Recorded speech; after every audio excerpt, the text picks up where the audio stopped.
¡Partimos! Sí, vamos a hacer más ruido que el teléfono rebotando en la mesa.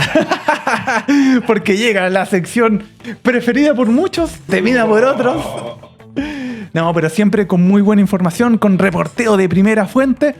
Estamos con nuestra amiga periodista Jimena Astudillo desde El Mostrador, newsletter aquí Arica. ¿Cómo te va?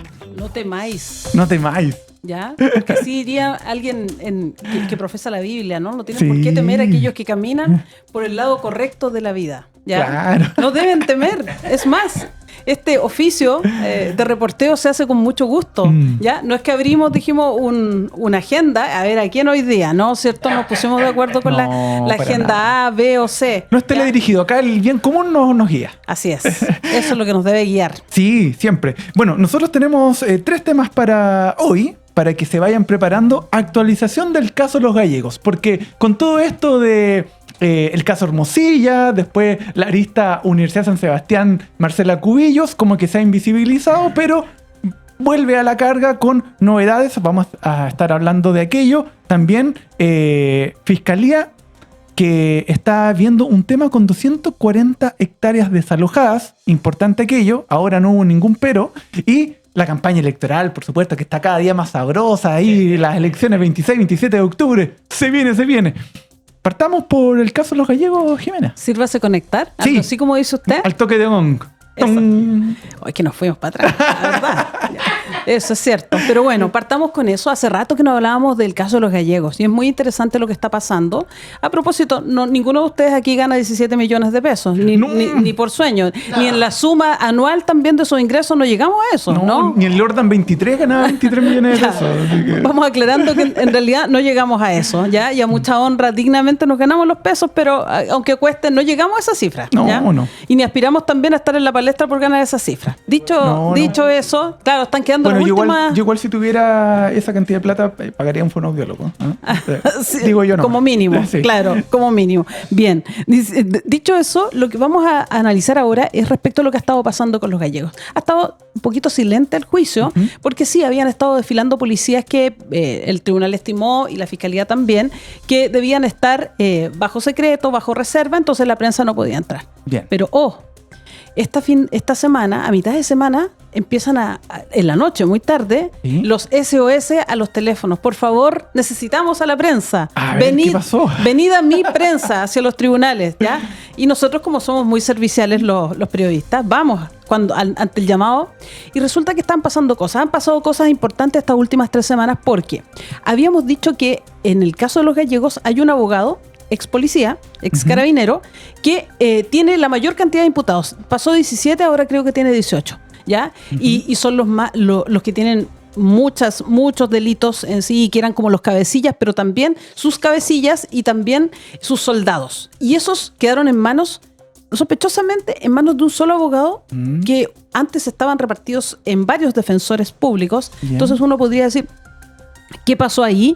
¿Cómo se organizaron? Porque las defensas realmente, si uno mira, podrían ser incompatibles, pero bueno, este señor las acumuló todas. Las agrupó. Y las agrupó. Primero presentó un staff de 4 abogados que lo iban a acompañar y esos repentinamente renunciaron. Incluso uno dijo que por razones éticas.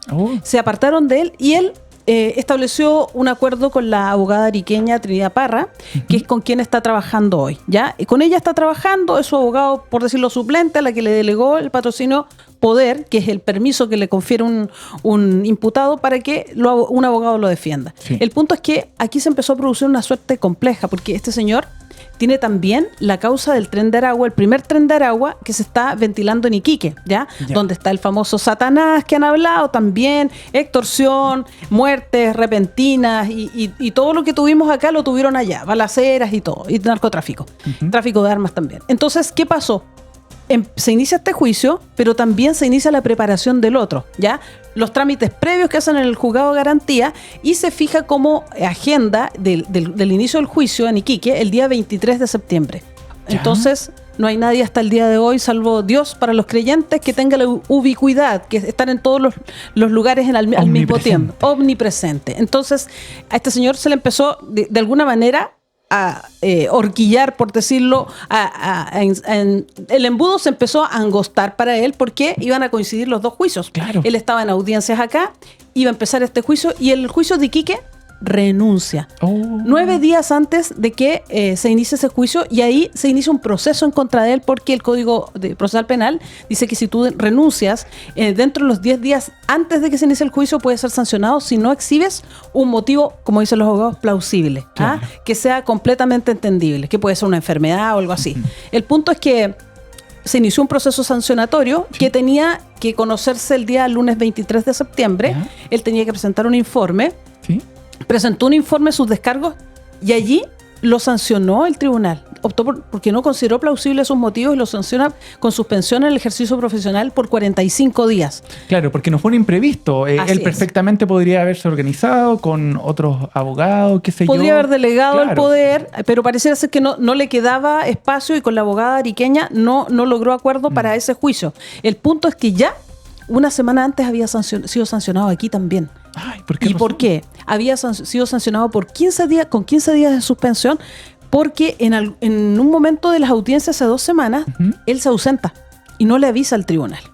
Y el tribunal se entera de que estaba tomando una audiencia de revisión de prisión preventiva en el 7º Juzgado de Garantía de Santiago. ¿Ya? O sea, dejó en pausa el juicio, no le avisó a nadie al de acá, se siguió haciendo, y eso podría generar una nulidad, porque si no está el abogado defensor y sigue la diligencia, sigue la audiencia, los defendidos de él se ven en desmedro. Se fue a tomar una audiencia, no le avisó a nadie, y el tribunal se enteró y decidió sancionarlo. Lo sancionó con 15 días. Entonces ahí se produce una colisión enorme de sanciones, ¿ya? Y lo que estaba pasando es que esta semana había harta incerteza respecto de qué iba a pasar con esas 17 personas, ¿ya? Claro, porque en definitiva, si está suspendido su abogado titular, ¿qué iba a pasar con la suplente aquí? ¿Ya? Y la abogada tomó todas las audiencias, ¿ya? Supliendo al señor Cofré, pero esta semana corrió el rumor, y él también de alguna manera se lo había planteado a la fiscalía, que iba a tirar el mantel. ¿Qué significa esto? O sea, estoy como molesto, los 2 tribunales me están horquillando, están atentando un poco contra mi ejercicio profesional, así que voy a activar el botón de pánico, el botón rojo, y también le voy a decir que se aparte mi suplente. Pero eso al final no ocurrió. Y no ocurrió, no sabemos por qué razón. La verdad es que llegamos todos el día miércoles en la mañana, porque se había anunciado que ese día los representados de este señor iban a renunciar al patrocinio de la señorita Parra, y no ocurrió. No ocurrió. Entiendo que en la audiencia, antes que se iniciara, porque nos dejaron entrar, antes que se iniciara, hubo un pequeño diálogo del abogado, como que quiso ingresar el tema, plantearlo, y la jueza no la dejó, y hasta el día de hoy no ha dado espacio a que eso ocurra. ¿Y por qué es tan peligroso esto, es tan terrible que pase, no? Porque puede atrasar todo, ¿no? Más que atrasarlo, señor, si pasan 10 días en que esto esté suspendido, ¿sabe lo que va a pasar? Según la ley, el juicio queda nulo. Se termina ahí y tenemos que empezar de nuevo todo. Entonces, a lo mejor a eso se refería con tirar el mantel. Los jueces están súper preocupados en que esto avance, porque la verdad, también si uno lo mira, el costo para el país es enorme. O sea, se volvió a activar un poco todo este tema de la custodia. Tuvimos que entrar de nuevo en un cerco, después en un segundo cerco, y lo que usted ve, pues, si hay defensores penales públicos, a ver, hay al menos 6 que están ahí, que lo está pagando el Estado de Chile, pero también tiene a un fiscal con dedicación casi exclusiva a este caso, ¿ya? Funcionarios del Ministerio del Interior que también son abogados en esta causa, y esto le está generando, o sea, vamos a tener, por lo que uno ve, así como va la causa, hasta pasado fin de año probablemente nos vamos a pasar. Entonces, esto habría quedado todo nulo si en algún momento se produce ese botón de pánico y se activa y se quedan sin defensa. Puede pasar lo que ocurrió en Iquique, porque en Iquique lo que ocurrió fue que se quedaron sin defensa, el señor Cofré renunció, y el tribunal llamó a la Defensoría Penal Pública, porque así es el procedimiento, le dice, bueno, usted se va a tener que hacer cargo de estas personas, está en condiciones de que hagamos el juicio el día 23, y la Defensoría Penal le dijo que no. Entonces, adivine para cuándo quedó ese juicio en Iquique. 11 de marzo del 2025. Entonces, aquí... Veámoslo después del 18, no, veámoslo en marzo. Exacto, entonces sí es preocupante por lo que está en juego. Sí, totalmente. Hay mucho en juego, hay recursos, todo lo que se ha avanzado, todo lo que se discutió respecto a hacer telemático esto, el esfuerzo que se ha hecho, la inversión que se ha hecho en tecnología para que esto opere, para que esto funcione, y aún así no tenemos el funcionamiento perfecto, porque cada cierto rato algún penal se desconecta. y sin razón. Entonces, sobre todo, Valparaíso lidera esto de las desconexiones sin ninguna razón, y eso también, que se desconecten los imputados, puede ser motivo en algún momento de una causal de nulidad en caso de que los imputados vean que sus derechos se perdieron en el capítulo del juicio. Claro. ¿Ya? Entonces mi defensa se ha visto de alguna manera mermada frente al resto y podrían ejercer al final del juicio quizás decir, mire, de tantas audiencias que hubo, yo estuve tantas horas desconectado, así que no entendí nada del proceso. Así es que es complejo lo que está pasando.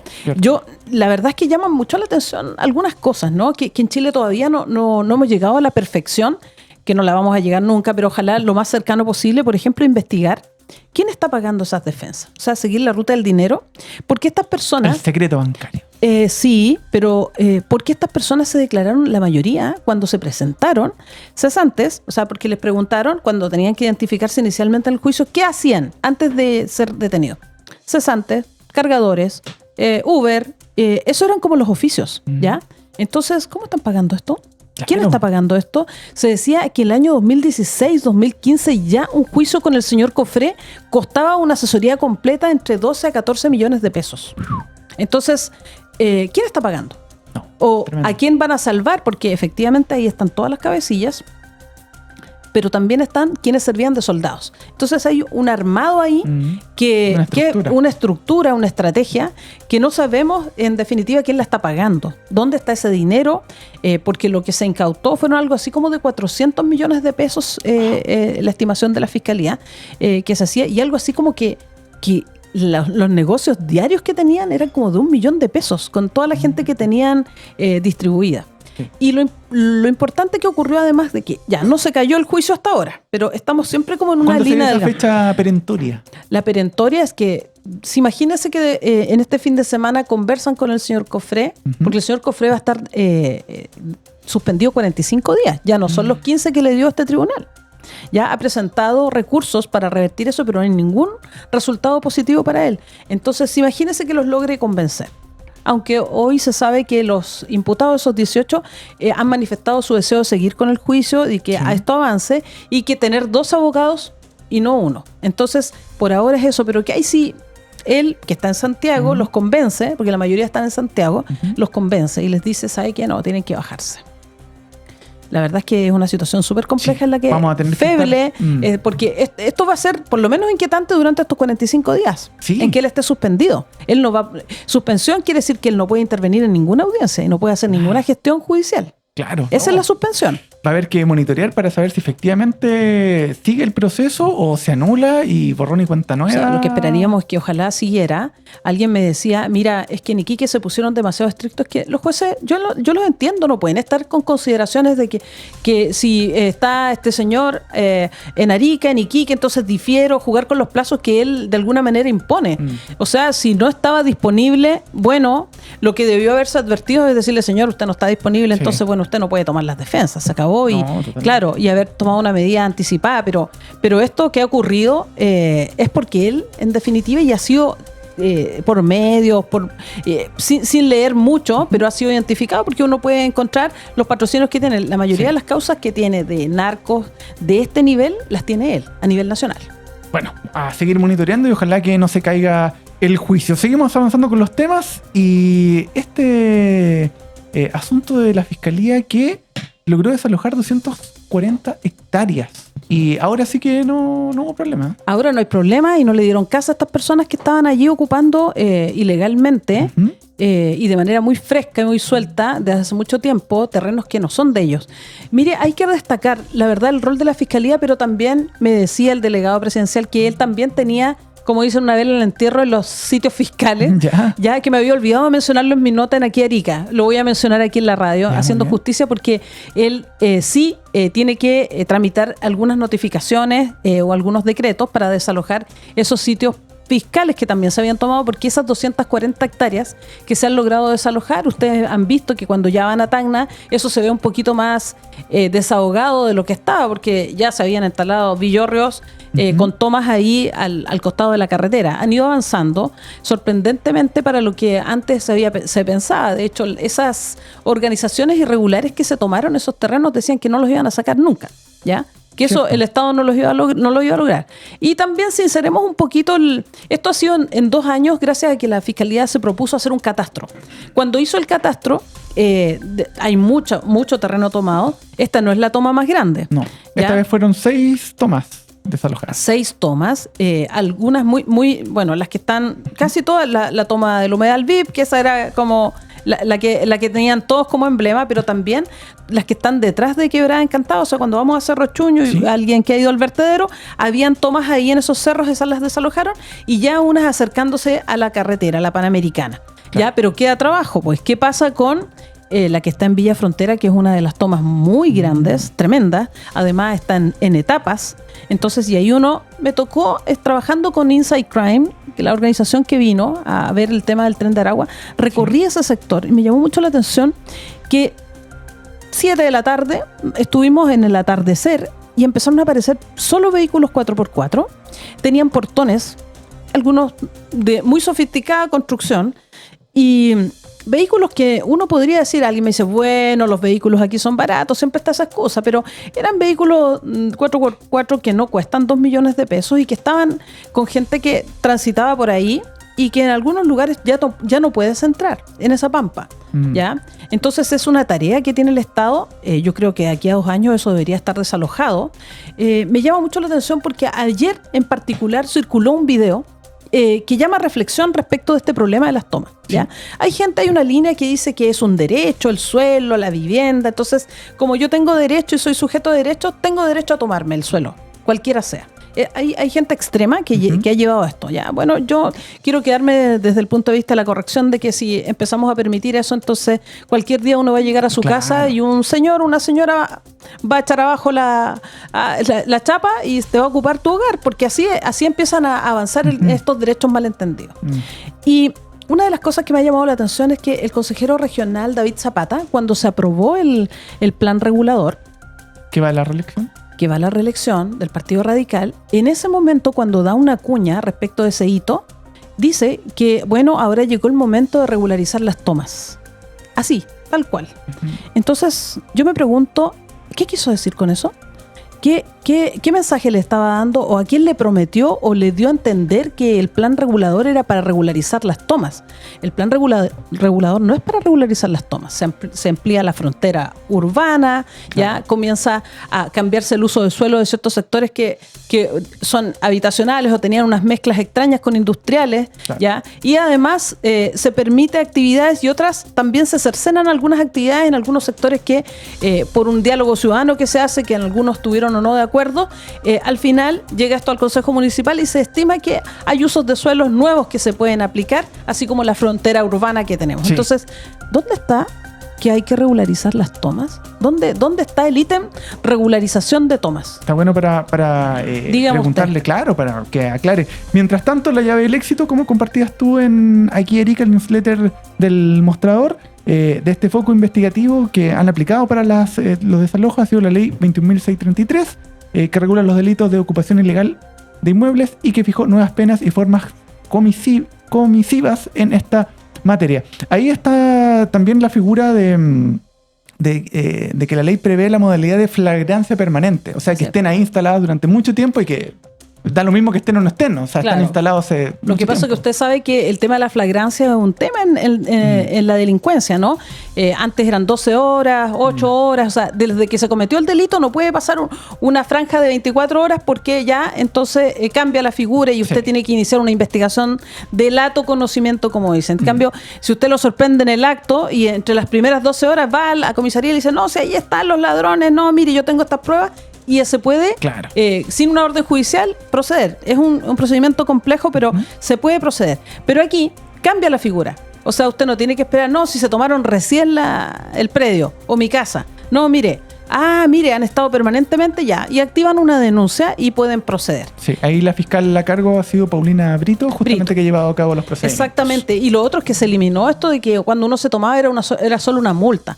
O sea, hoy día pueden aplicarle penas corporales, penas de cárcel, a las personas que están ahí. Antes era tomarse, en realidad no le costaba nada a uno. Al tomador no le costaba nada. Hoy día le va a costar un poco porque lo pueden llevar al tribunal, formalizarlo además y ser objeto de una pena. Entonces, elevamos el estándar también. ¿Para qué?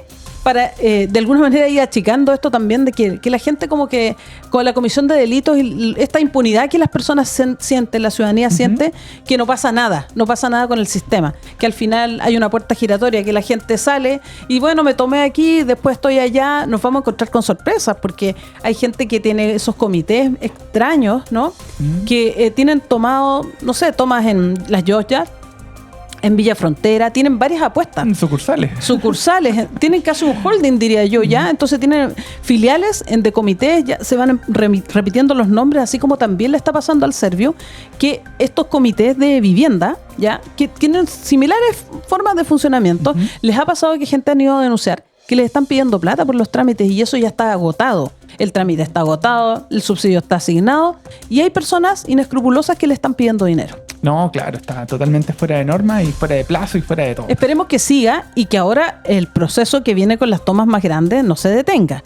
Así como también, usted sabe, pues yo le dije que yo tengo una estaquita, que ojalá que cuando me muera ya eso ya no esté Cerro Chuño, ¿ya? Porque el modelo debería aplicarse de la misma manera. Esperemos que las autoridades estén trabajando en eso, los hallos silenciosos, así que tengo una impresión de que debiera estarse trabajando en eso muy silenciosamente y nos vamos a encontrar con sorpresas en los próximos meses. Es difícil, pero no imposible. Yo sé que en días electorales y en climas preelectorales probablemente no activen nada, ¿ya? Pero yo creo que después de las elecciones es posible que tengamos los primeros atisbos de algún operativo o alguna cosa que se pudiera gestar o al menos activar eso porque se le está pasando el tiempo al gobierno. Sí, bueno, a propósito de lo mismo, lo que sí está activado es la campaña electoral, ya pasó el 18, bueno, algunos van a tomarse el 18 chico este fin de semana, pero ya las elecciones están a la vuelta de la esquina, ahí ya los que estén en sus cargos, algunos ya van a empezar a tomar vacaciones o días sin goce de sueldo, etcétera, para abocarse 100%. ¿Y qué novedades nos traes en ese sentido? Primero, hablemos de la ley electoral. Por favor. A partir de ayer empiezan a contarse, o sea, a partir de hoy, perdón, los 30 días de receso para estas autoridades que son claves, los alcaldes y los gobernadores que están en ejercicio y tienen que colgar los botines, ya, irse a la calle, hacer campaña. Ya terminaron de anunciar todo lo que podían anunciar estando donde están. Vamos a hablar de eso, vamos a hablar de los anuncios. Pero primero, ayer fueron la despedida de justamente de los alcaldes, salieron de sus escritorios y hay algunas cosas llamativas, ¿no? El exceso, como usted bien lo dice, respecto de los anuncios, el exceso en estos últimos 30 días fuimos bombardeados y usted sabe que el exceso comunicacional también lleva después a la saturación y a la incomprensión. Nadie entiende nada de lo que le ofrecieron o lo que le dijeron. Entonces, lo que no se hizo en 4, en 5, en 8 años, la gente al final empieza a tener una especie de resistencia y rechazo a creer que eso va a poder ser ahora, ¿ya? Entonces, a mí me llama la atención, y se lo voy a decir aquí, el mal uso que se ha estado haciendo del Ministerio de Obras Públicas. Yo trabajé allí, en ese ministerio, y siento que apropiarse de las obras donde uno no ha puesto un peso, donde no ha sufrido ni ha sudado, me parece que eso es incorrecto, comunicacionalmente y también desde el punto de vista ético. Yo creo que las autoridades tienen que fijar, por mucho que tengan su corazón, y aquí está un ejemplo, el Paseo de las Machas, financiado por el MOP, construido por el MOP, y el municipio patudamente dice, inauguramos. Mire cómo le rebotó en la cara, porque ahora tiene que hacerse responsable de eso esa pista atlética que se está descascarando, que además, en un manejo, yo diría que errado comunicacionalmente, sale el 17 de septiembre a decirle a la gente, ustedes son los responsables, ustedes lo rompieron. ¿Y sabe qué? No, pues, la gente no fue. Esa pista atlética, que son algo así como 1.600 metros, tiene un problema, y se lo dije yo esta semana cuando estuve, le dije, hay un problema allí, le dije, constructivo. Y bueno, voy a llevar ese tema aquí a Arica la próxima semana. El tema constructivo, y el MOP me lo confirma, a través de 2 parrafitos, porque se han acostumbrado cuando están en problemas a entregar cortito y preciso y sin mucha luz. Primero, están oficiados por la Contraloría, están llamados a responder por ese paseo. Claro, porque hay un periodo de garantía. Exacto. Digamos. Y segundo, esa pista se levantó una parte, uno de los primeros 50 metros, porque hay algo que no funcionó con la pintura, y lo reconocen ellos. No funcionó la pintura. Ahora, digámoslo, sí, hay 50 metros que tienen un daño, y hay anuncian que lo van a reparar, pero esto es lo más grave. Sabía el equipo del MOP, y eso lo dicen en el comunicado que me enviaron, que eso estaba levantado y se iba a levantar mucho más, ¿ya? Y decidieron inaugurar. Pese a ello, decidieron inaugurar. Entonces, Se da cuenta cuando tú fuerzas con actos comunicacionales que al final te rebotan. ¿Y qué hace el municipio dando explicación por el MOB culpando a la gente sin tener los elementos técnicos? ¿Ya? Es lo mismo que los muelles que anunciaron. El año 2015-2016 se realizó ya un estudio de mecánica de suelo, de suelo marino, respecto de un eventual muelle o unos eventuales muelles en la isla del Alacrán, en Chinchorro y en Las Machas. ¿Qué hacemos anunciando y qué hace el municipio anunciando donde no tiene además competencias? Porque le quiero contar que los 2 muelles que tuvieron que destruirse y demolerse, el municipio los rechazó varias administraciones permanentemente cuando el MOB le fue a preguntar, porque todos le iban a preguntar al MOB y a la Armada quién se iba a hacer cargo, dijo que no era de su competencia. ¿Qué hace el municipio hoy día anunciando que se va a hacer cargo de esos muelles si antes esos que estaban a maltraer, como fuera, que se tuvieron que cerrar porque constituían un peligro público? Y que al final hubo 2 etapas de desarme. Pues el 2012, la Armada, como al final el mar es... ¿Quién lo administra? La Armada, ¿ya? ¿Y quién se hace responsable de lo que hay ahí? La Armada. Tuvo que, por fuerza, pedirle a un particular, hizo un mal negocio, diría yo. Le pidió a un particular que se hiciera cargo del desarme, desarmó los muelles, pero quedaron fierros. Y sobre todo, esos fierros durante muchos años le generaron daños a los surfistas, a bañistas. Y por eso reclamo del 2018 el MOB, con una inversión como de 300 millones, decide intervenir ese muelle que está frente al edificio Orotambo, el que llevaba el emisario, ¿ya? Porque es el que había generado más problemas, decide aplicar un proyecto de desarme. Finalmente nadie se hizo cargo de los muelles. Nadie, porque la municipalidad lo que dijo en ese momento, y distintas administraciones, le estoy hablando, la administración Sancal, la administración Urrutia en ese tiempo, dijo que no se iba a hacer cargo porque no eran de su competencia, porque primero no tenía la concesión marítima, y segundo, la administración de ellos es desde que termina la arena hacia el otro lado. Entonces, yo creo que hay que tener cuidado cuando uno cruza el tema de las ofertas. No hay que desesperarse. Yo creo que lo vamos a evaluar al alcalde no por lo que prometa a futuro, sino por lo que fue capaz de hacer, ¿ya? Y ahí tiene mucho que decir, ha mostrado varias obras, dice que lleva la obra 1450, leí. Claro. Entonces yo creo que por eso hay que evaluarlo, no entrar en desesperación de ofrecer lo que no se puede ofrecer. Y también las cosas que no sucedieron, porque también uno piensa que el alcalde o el gobernador va a llegar con una varita mágica y pasa que tiene un cuerpo colegiado. Así están los consejeros regionales, están los concejales. Entonces también es bueno hacer de algún modo pedagogía de cómo funciona y que no una figura va a llegar y a cambiar todo. Porque necesita además la aprobación de los consejeros o concejales, y para eso tiene que ser un muy buen articulador de acuerdos. Y digámoslo, también Gerardo tuvo un consejo no afable. Este último tiempo, estos 4 años, fue de harto obstruccionismo, ¿ya? Sí, era como el meme de Box Bunny, a todos. Claro, no. Entonces, hay que tener cuidado precisamente cuando uno se cruza. Yo creo que el exceso de uso de servicios públicos en función de una campaña no le hace bien. Y un poco cambiando hacia la municipalidad, voy a cruzar al gobierno regional. ¿Vio el barrido? ¿Lo vio o no? Ah, sí. ¿Lo vio, no? Llegaron varios ahí con una escoba. Pero ¿sabes qué? Yo le voy a decir algo. Es más vieja esa. Sí, pero le quiero decir algo. Cuidado con los barridos. Y le voy a recordar, termina el periodo de Iván Paredes, alcalde, y se va después a ser diputado. Y llega Jaime Arancibia con el alcalde Valcarce en ese momento. Llegan a la municipalidad y lo primero que hace es Jaime Arancibia, que en paz descanse, toma un escobillón o una escoba y hace la técnica del barrido. Claro. El problema fue después, pues ¿qué pasó con el barrido? Vinieron causas judiciales contra el alcalde de Valcarce, digamos que en ninguna... los tachos de basura. Ya, que no salió condenado, pero acuérdese lo que dijo esa vez la jueza, que había una incongruencia en la fiscalía, fue por un error de la fiscalía que no fue condenado. Pero después la debacle que tuvimos con el alcalde Sancán, barrió, ¿no? Barrió correctamente. ¿Sabe qué? Eso es como una mufa. Tengan cuidado con esos, como yo diría, exorcismos que intentan hacer, porque se le pueden revertir. Cuidado, porque cuando uno da y hace ese tipo de apuestas comunicacionales, finalmente a veces pasa. Un boomerang. Es un boomerang porque él va a tener a cargo 149 funcionarios en caso de ser electo, ¿ya? Y va a tener que llevar gente de confianza. A propósito del barrio y la gente de confianza. Nos queda un minuto. ¿Sabe usted que está desierto el Gore? Las 7 divisiones están a cargo de subrogantes. ¿Mágicamente se fueron todos para la casa? No, pues. Acompañaron la marea amarilla, se fue de ahí y se ha ido a hacer campaña, eso está claro. Tenemos la DIFOIN, la DIPIR y todas las divisiones que se crearon, las 7, con subrogante. No hay administradora titular del gobierno regional. O sea, Leonel Huerta, Siboney y todos los que llegaron de confianza, ¿Sí? Esteban Alcayaga, están haciendo campaña, debemos suponer, porque son todos del equipo de confianza el gobernador, y a partir de hoy están todos con unos permisos. Vamos a revisar qué tipo de permiso, porque la Contraloría ha dicho que los permisos, ojalá sean todos permisos sin goce de sueldo, como lo hizo esta funcionaria de la delegación, Sí. porque no se ve bien que estemos pagando las vacaciones nosotros para que se vayan a hacer campañas. Si son vacaciones, alguien me va a decir, bueno, ¿por qué yo me meto en el tiempo libre? Es como el sueldo. Sí, pues señor, porque esa platita que usted está recibiendo la aportan todos los chilenos, y nosotros le pagamos a usted no para que esté haciendo campaña.